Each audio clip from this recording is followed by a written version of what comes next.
Moving on from the hands, the next thing to examine is the patient's radial pulse. So I'm going to borrow this arm, so if that's alright. Take 2 fingers and place them laterally on the patient's wrist until you can feel the pulse.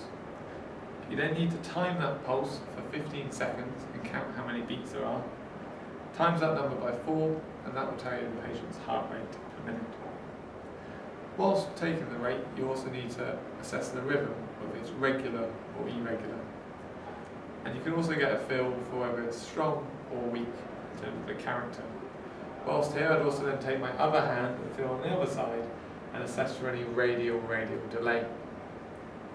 Once we've done that, we need to assess a particular type of character, which is a collapsing pulse.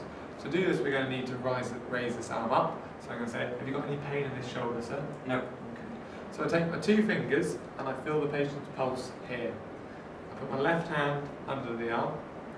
Now, what you need to do is you need to relax your fingers off until the pulse just disappears. And then with your left hand, careful not to change the pressure on the pulse, lift up.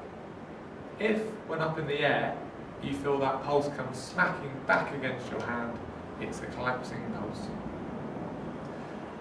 The whole time you need to be careful that you're not changing the pressure that you're feeling the pulse, because then you might induce a collapsing pulse.